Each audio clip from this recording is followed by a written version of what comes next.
Buenas tardes. Continuaremos con la serie de videos del capítulo de Impulso del libro Hibbeler.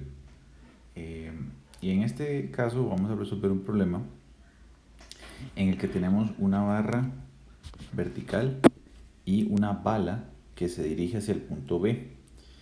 Como podemos ver, la bala tiene una masa bastante pequeña, son 0.08 libras, y se dispara con una velocidad horizontal de 1800 pies por segundo. Por tanto, su ímpetu lineal, su impulso lineal es bastante grande, pues es una velocidad bastante alta. Luego, sabemos que la barra pesa 15 libras y las longitudes están dadas. Una anotación importante es que el punto C no está en el centro, no está en el centro de masa. Y eso es relevante para lo que vamos a calcular próximamente. Entonces, sabemos que tenemos esos dos objetos que van a chocar en el punto B, pero además me dicen que me preguntan que primero la velocidad angular de la barra inmediatamente después de que quede incrustada, y eso es lo que quería recalcar. La bala va a quedar totalmente incrustada. Entonces sabemos que cuando eso sucede, los materiales en realidad se están moviendo como un solo cuerpo, ¿verdad? Y la pregunta B es la reacción impulsiva de C en ese instante. De hecho, 0.001 segundos después del choque. Entonces, vamos a comenzar haciendo unos cuantos diagramas para poder identificar bien lo que sucede con las piezas. Un diagrama de la barra como un todo, luego del apoyo, y justo antes de que esto choque viene la bala por aquí, ¿verdad? Viene con una masa de bala y una velocidad inicial de la bala. Justo va a chocar en el punto B, que está localizado a 18 pulgadas del punto C, que es el punto de giro. Ok, eso es lo uno, o lo primero. A esto le vamos a sumar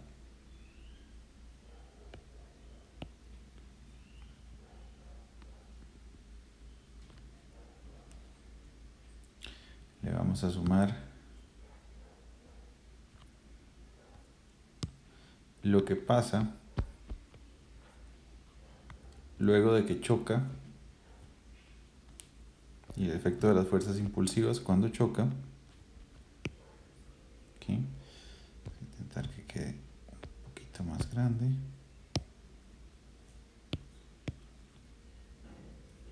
Vamos a borrar esto. Hacerlo otra vez. Entonces, ok.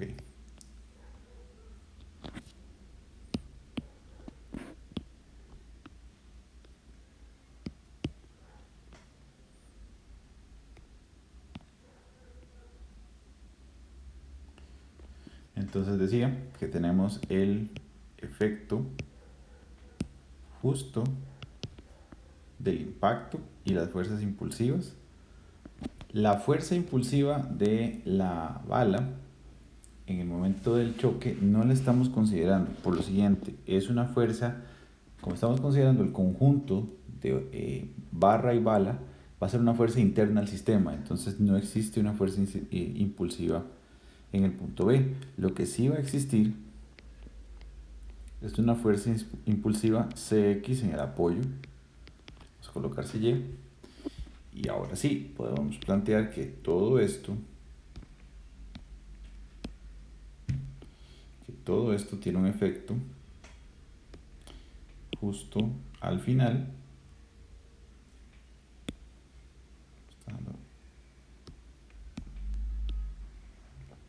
Entonces tiene un efecto al final que hace que el sistema gire, y uno espera que gire con respecto a C. Eso lo va a hacer de la siguiente manera. Vamos a tener el punto de apoyo C ¿verdad? El punto de giro. Y con respecto a él, sabemos que en la mitad de la barra está su centro de masa. Entonces, ese centro de masa va a significar, o ahí vamos a colocar, el efecto que va a tener la velocidad de su centro de masa multiplicado por su masa, que la vamos a identificar con R de la palabra en inglés barra, que significa rod. Entonces, también vamos a decir que justo después de que la bala quedó incrustada, ella va a tener su masa en el punto B y se va a mover con la velocidad final del punto B, que le podemos llamar VF, ¿verdad? Y además de todo esto, sabemos que va a existir un efecto producto del giro con respecto al punto C. Ese efecto del giro lo va a cuantificar la inercia medida con respecto al centro de masa multiplicada por la velocidad angular de el rod o la barra. Eso es lo que sucede en términos de movimiento, en términos de conservación. Esos son los efectos que vamos a tomar en cuenta. Y ya vamos a ver a nivel de ecuación por qué. Y es que esencialmente nosotros vamos a utilizar dos principios para resolver este problema. Vamos a usar la conservación del momento angular.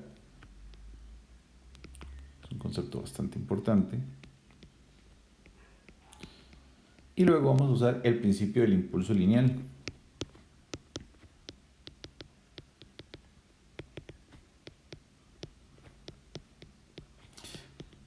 Comenzaremos primero con la conservación de momento angular con respecto al punto C. Vamos a hacer conservación de momento angular con respecto a C en el instante 0. Y vamos a decir que eso tiene que ser igual a la conservación de momento angular con respecto a C en el instante 1. O sea, inicial y final. Podemos llamarle inclusive, para usar la misma nomenclatura, podemos llamarle F. Entonces es el instante antes y el instante después. ¿Por qué así? Bueno, porque resulta que la única fuerza impulsiva que está ocurriendo, que podría generar un momento impulsor, es la fuerza en C. Y justo el punto donde estoy intentando hacer la conservación del momento es C. Entonces no hay un momento de la fuerza Cx con respecto a ese punto por estar ahí mismo. Entonces es un truco que podemos utilizar para hacerlo de manera un poco más rápida, el análisis del sistema. Y recuerden, eso sí, que estamos utilizando la versión más general posible, que es todos los objetos están conservando el sistema completo, o el sistema está conservando con respecto al punto C todo su momento angular, antes y después. Eso es lo que estamos diciendo. Entonces, para eso vamos a anticiparnos y vamos a colocar algunos datos que vamos a ocupar. Por ejemplo, la masa de la bala es igual a 0,08 libras, pero eso en realidad, eso hay que verlo en slugs, que es la masa que necesitamos, y eso nos da 2,484 por 10 a la menos 3 slugs, recordando que esos son libras entre pie por segundo cuadrado. Luego la velocidad inicial de la bala ya está, son 1800 pies por segundo. Luego la masa R, la masa de la barra, es por la misma razón 15 entre 32,2, o sea 0,4658 slugs. La velocidad inicial de la barra es 0 porque está en reposo. Y lo último que podríamos decir es que la bala queda incrustada y que eso significa un coeficiente de restitución 0, porque este problema en esencia es un impacto excéntrico, que es parte de la materia que se ve en este capítulo. Entonces, ya con todos esos datos y volviendo a la ecuación de conservación, podemos plantear lo siguiente. Podemos decir, bueno, ¿quiénes son las partículas o los encargados de generar momento angular con respecto a C antes del choque? Bueno, la bala. Y eso va a ser igual a masa de bala por su velocidad antes, por la distancia, ¿verdad? Por la distancia que ella tiene con respecto al punto C. Y si observamos, esa distancia eran 18 pulgadas. Para ser consistentes en el problema, vamos a manejar todo en pies, por tanto 18 entre 12. Luego, después del golpe, después de las fuerzas impulsivas, el momento angular, ahora, ¿quién lo provoca? Si nos fijamos en el dibujo, lo va a provocar mb por su velocidad, la barra por su velocidad y también la inercia de la barra por su velocidad angular. Esos son todos los componentes que debería yo colocar acá y lo vamos a hacer. Entonces, la masa de la bala va a estar multiplicada por su velocidad final, que no la sé, igual por su distancia, 18 entre 12. Por cierto, vamos a considerar que todo lo que gira en esta dirección es positivo. Todos los momentos cinéticos que giran en esa dirección son positivos.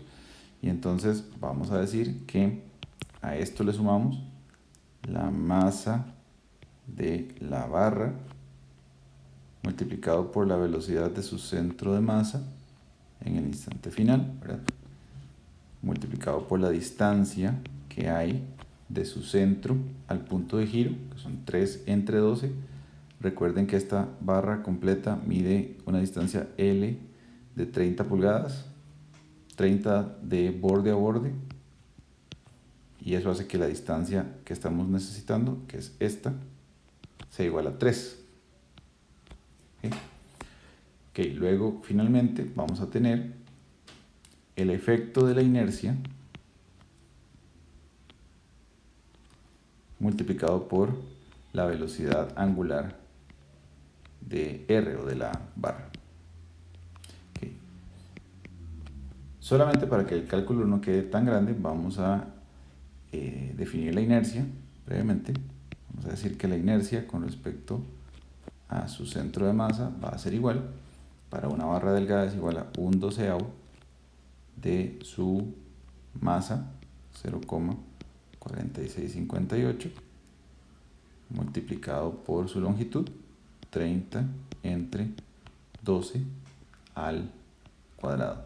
Entonces eso es equivalente a punto entre 12 por 30 entre 12 al cuadrado, 0,2426.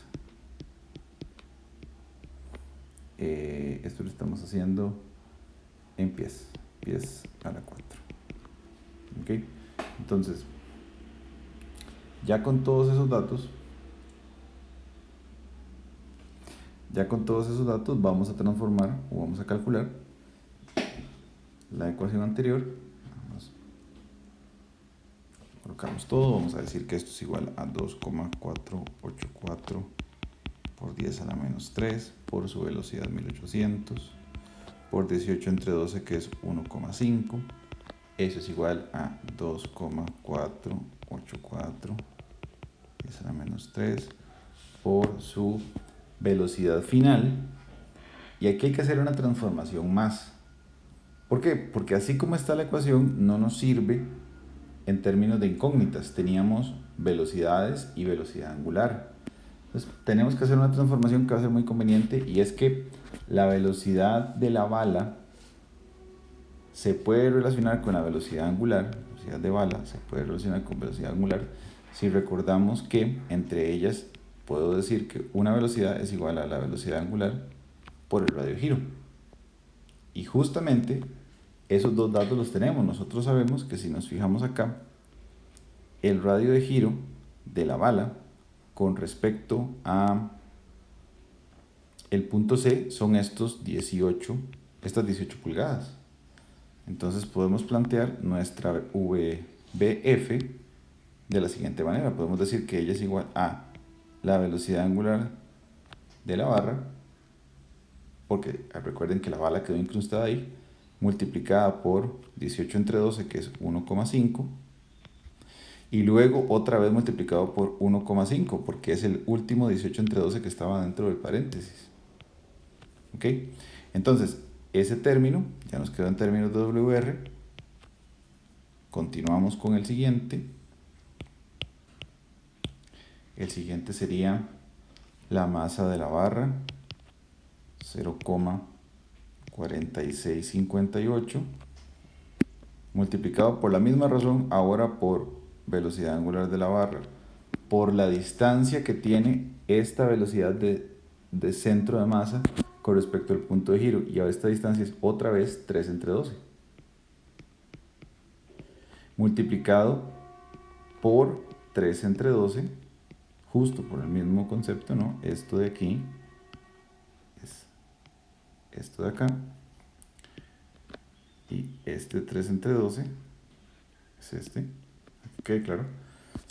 Finalmente le agregaríamos a esto el efecto de la inercia centroidal, que es 0,2426 multiplicado por W sub R.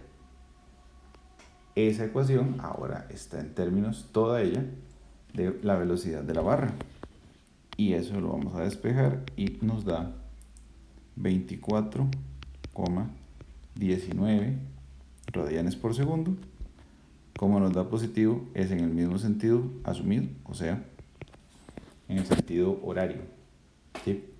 Con eso respondemos la primera pregunta y terminaríamos la aplicación del principio de conservación del momento angular. Ven que lo importante es que, como toda ecuación de momentos, yo la puedo usar siempre con respecto a un punto que me parezca interesante o que me parezca útil, y ese fue el punto C. ¿Por qué? Porque eliminé el efecto de la fuerza impulsiva, de la única que había, que era la fuerza C, ¿verdad? Ok, seguimos. Para la parte 2 del problema nos preguntan cuánto vale justamente esa fuerza impulsiva. Entonces ahora yo voy a escribir la ecuación de impulso lineal en el eje X. Y esa ecuación de impulso va a ser igual a lo siguiente, tomando como positivos todo lo que va para la derecha. Vamos a decir que en el instante antes del choque, mv, la masa de la bala, perdón, por su velocidad inicial van hacia la izquierda, más el efecto de todas las fuerzas impulsivas en esa dirección, o sea, Cx por un delta t. Y todo eso tiene que ser igual al instante posterior, y en el instante posterior, si revisan el dibujo, tendríamos ahora los efectos de masa de bala, velocidad Fb, y masa de centro, de barra por velocidad de centro de masa. Son las únicas que van en la dirección X, y nuevamente esto sería igual a menos masa de bala por velocidad de bala final menos masa de barra o de rod por velocidad de centro de masa final. Y eso sería ahora equivalente a despejar. ¿Por qué? Aunque no lo parezca, nosotros ya conocemos la velocidad final de la bala y la velocidad final del centro de masa. Eso es equivalente a multiplicar el dato de la velocidad angular por las correspondientes distancias, gracias a esa ecuación que acabo de subrayar. Entonces vamos a reacomodar la ecuación para decir que Cx, la fuerza impulsiva, va a ser igual a lo siguiente. Va a ser igual a la masa de la bala por la velocidad antes, que sería 2,484 por 10 a la menos 3 multiplicado por 1800 pies por segundo, que es el primer término pasado hacia el lado derecho del igual, menos 2,484 por 10 a la menos 3, ahora multiplicado por velocidad final, y acabamos de decir que eso es igual a 24,12 por 1,5, que era el primer término de la velocidad que habíamos sustituido hace un rato. O sea, era esto. Finalmente, va a quedarnos como menos 0,4658. Ahora medio multiplicado por 24,19, pero por 3 entre 12, que era la distancia del centro de masa hasta el punto de giro que estábamos usando antes. Y todo esto hay que dividirlo entre el tiempo. Y el tiempo era una milésima de segundo, 0,001 segundos. Es más, no pongamos la S para no confundir. Y si despejamos eso, Cx nos da 1564 libras positivas, o sea, en la dirección asumida positiva, que es esta, hacia la derecha.